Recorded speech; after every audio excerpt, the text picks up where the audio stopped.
around this building and very close walk to Target Center or your favorite music venues in downtown Minneapolis. What's the one right there? Location. Fine Line. Fine Line. Yeah. We're right by Fine Line, not very far from First Avenue. It's really a great location, and it's a big space. You will not have any trouble finding your own table or an angle on a really good big screen TV. So come check it out.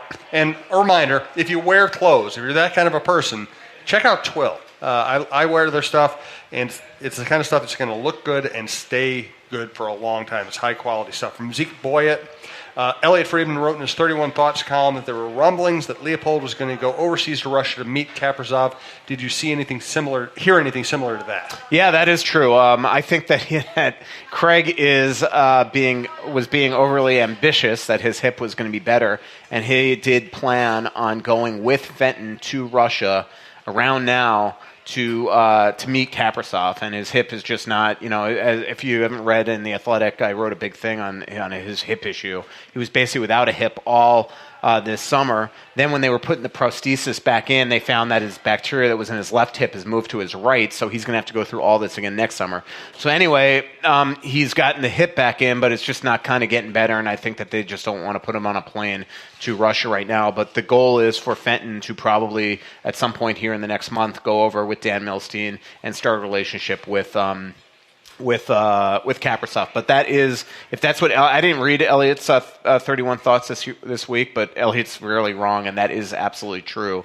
That and I thought I've written that Craig was thinking of going over there, but I had not updated it that he is definitely not going over there. From BStuff12 on Twitter, when can we expect Cunnin, and what can we expect from him?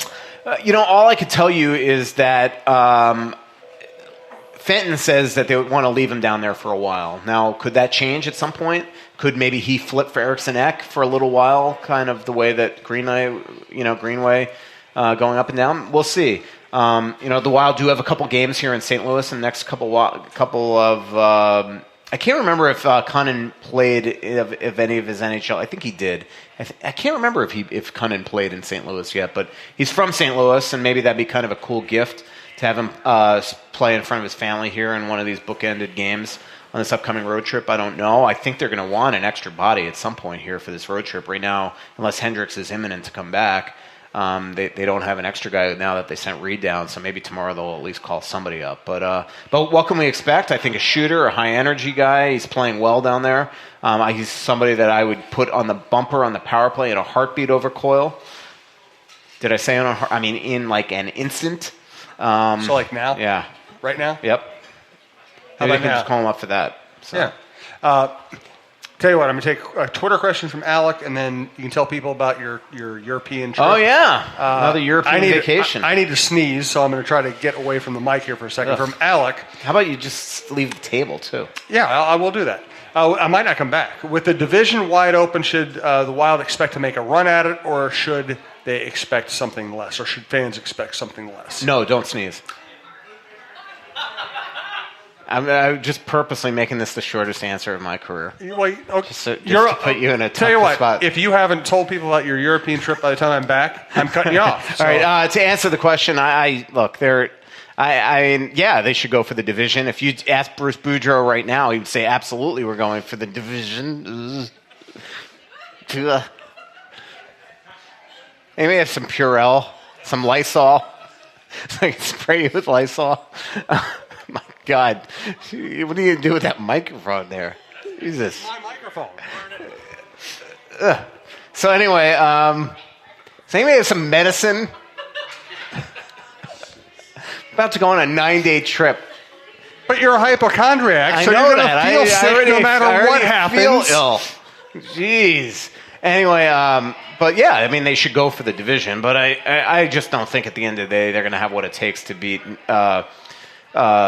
Winnipeg or Nashville. Nashville, like right now, Philip Forsberg is playing out of this world. This guy is unbelievable. He had one game, one of the analytics writers wrote that he had a game with like 15 scoring chances, which is like the most in the NHL in like 10 years. The guy is unreal. You saw the breakaway goal that he scored against Stalock a couple weeks ago. And then again, you look at the amount of weapons on Winnipeg. Liney's been awful this year. He goes and has a hat trick today in In whatever the arena is that the Wild played in Jokerit's Arena, there in Helsinki. What the hell is the name of that arena? Kronwall? I can't remember. I can't help you, man. Yeah, I've been there. That's the place that they have, like, you take an elevator to get down to their practice level through, like, a cave, and they got all this crazy, like, rocks and all.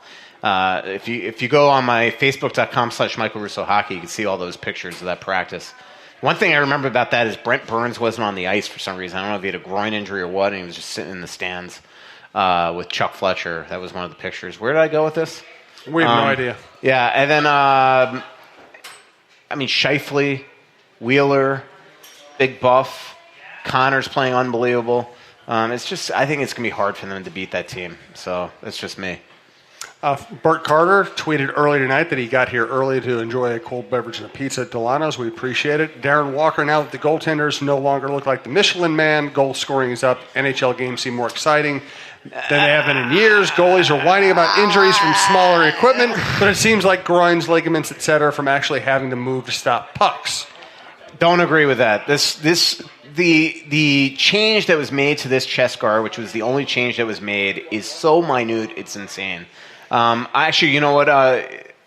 Do me a favor and email me that tweet, and I'm gonna just so I see it, and I'm gonna send you back the differences between. I have a picture on my phone. I never wrote the story, but both Dubnyk and Stalock during training camp laid out their old chest guards and their new chest guards next to each other for me to take pictures of, and it's hardly noticeable. Where there are little changes is kind of like on the wing here, and it is a concern actually because these players now get hit by pucks on the sort of the inner part of your bicep, and they all are just getting bruised every single night. But that's the only little change. These things are pretty much the exact same. So the fact that goal scoring is up, I think, is more the fact that this league just continues to be has nothing to do with the equipment. Let me just put it that way. It's just continued to be a fast league. Power plays right now are out of control. Back in the day, a 20% power play was considered elite. 20 to 25%. Now 20% is barely top 15 in the NHL. I mean, I remember last year when John Anderson was fired, Bruce Boudreau pointed out to me that the Wild had the 20% power play for 2 years in a row, and when have they ever had that in franchise history, which is true. It isn't true. And I'm like, wow, 20%? I didn't even realize that. And then I look, and at 20% last year, they were like 16th in the league. I mean, that's not, it's all relative compared to what everybody else is, and that's not a great power play in today's day and age. Reminder, Delano's also has a Minnesota Pro Football Special, $4 22-ounce taps of Bud Light during Minnesota Pro Football Specials. I think you know what they're trying to get at there. And speaking of drinking, so next year, if you want to drink, we're going to go to Europe again. My friend Andy's here. He knows how to drink. No, Rhino doesn't need to. He knows, I'm sure, right? Yes, Hoffer House. So actually, it's going to be an incredible trip. DefineDestinations.com. 2 years ago, I did Jim is how I met Michael Kenny, who owns DefineDestinations.com. And 2 years ago, I did Scotland and Ireland. Last year, we did Italy. Anthony LaPanta and I didn't kill each other much. Came close a couple times, once in Cinque Terre, where I considered maybe ruining my life and going to jail forever. But it's just, we liked it so much, we're doing it again. Only this time we're going to the Alps. So we start in Munich, and we're going to end up in Austria for a long time and then go into Switzerland. And it's just going to be absolutely gorgeous, the places that we're going. So DefineDestinations.com. Already today, we've promoted a couple times. Already today, we got, I think, 8 people signed up. So it's going to be awesome. So Anthony LaPanta and me, if you want, and I think that Andy and everybody would attest that when we're together, we do kind of let you know on truly what we think about the Wild, which is kind of the cool part for the fans that get to go, because a lot of them are Wild fans, and they get to kind of hear us unfiltered tell each other off. Well, here, I can save you the trip to Europe. Anthony says, the best team ever. Best team ever to put on skates. I'm right. I was right. I'm always right. I'm always right. So there, right. I saved you a lot of money. Me saying, no, you're never right. You're always wrong. Always. Boy, that sounds even the other day. So we're in Vancouver the other day, okay? And he made reservations for dinner at 8:30 at night, which is like 10:30, and it's me, Ryan Carter, and Greenway. Is he ever not eating? And we're sitting there, And I'm like saying, like, Ryan's like, I would rather not eat that late. And I'm like, well, I don't eat. And then all of a sudden he goes, well, Michael said he wanted steaks. I'm like, what? When did I say that? Like, and first of all, there's 50 steakhouses in Vancouver. Nobody could take us earlier than 8:30. But it's like he just kind of makes this stuff up. God, I don't want to go to Europe anymore with him. So, you know what I mean? He just I didn't say that. Like, he just had to say, well, he wanted, Anyway. You're Costanza with a career, and Anthony is Kramer with better hair. Yes.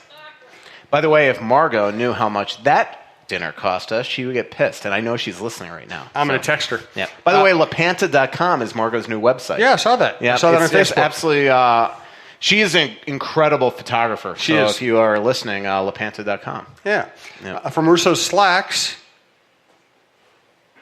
I was still thinking about how I was trying to lower my blood pressure from talking about Anthony, but I didn't hear that Russo Slacks. But you came through with the right. Yeah. The right. I commissioned Russo sound. Slacks for a little photoshopping the other day. Oh yeah. Yeah. Why?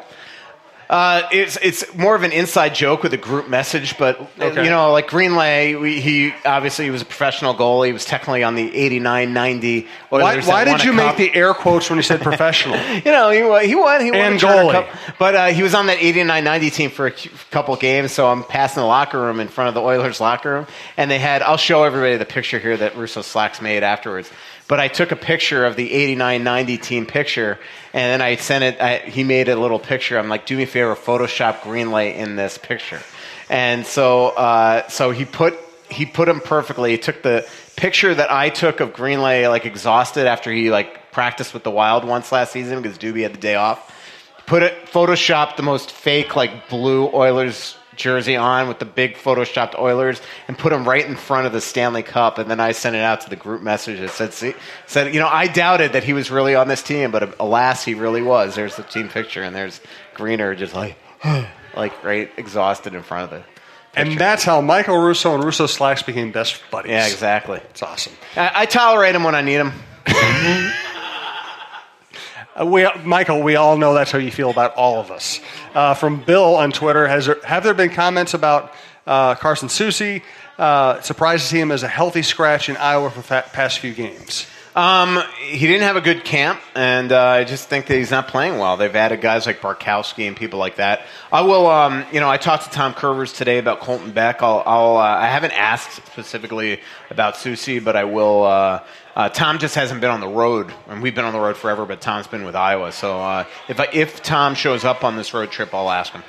Delano's Pizza. And Bill, I did see, I think you tweeted me about that recently, so kind of keep on tweeting me to remind me, and I'll definitely do it. Delano's Pizza, delanospizza.com, locations downtown Minneapolis and in Woodbury, large delivery area. I highly recommend the pizza, and I see a lot of people ordering the spaghetti and everything else here on the menu, too. From AJ, Greek salad's awesome. Greek salad's awesome, also awesome. AJ, if the NHL were somehow able to track pass attempts versus passes completed and not bobbled, would the Wild be at the bottom of the pack, or am I being overly critical of them because they're the team I focus on? Look, they weren't very good the other night, but look, I don't know. There's so many factors that come into it: fatigue, bad ice, things like that, passes off the mark. But I get it. I mean, the Wild have at times this year played sloppy hockey, but you're right. I mean, we all just kind of watch one team. So is there a going on here? Somebody doing it? What's going on? Oh, okay. Yep. Yeah. Okay. All right. Yeah. This is driving me crazy. Not that you ever let anything bother you. What's that? A tea kettle? What is that? Last call for live questions. We've got a couple minutes left in the show. Last call for alcohol. Once again, thank you to everybody who showed up. I think Ben's Ben. Here comes Ben. While Ben's on the way, thank you again to Delano's Pizza, delanospizza.com, twillmn.com in the Dining Galleria. It's just a great place to shop. I highly recommend it for everything from shoes to ties to suits to casual stuff to golf stuff. WizKids. I wasn't going to mention it because I don't want to hear you groan again, but yes, underwear. WizKids.tech. Michael's got The Athletic. What's the promo code again? Theathletic.com/I know Russo. Bite Squad. If you're not ordering Delano's, use Talk North one word to get as a promo code to get your first delivery free. Thanks to John Hedges and FixologyRepair.com, Mall of America in downtown Minneapolis, and our friend and State Farm agent Tony Hoagland, Hoaglund. Yes, sir, Ben. I just had this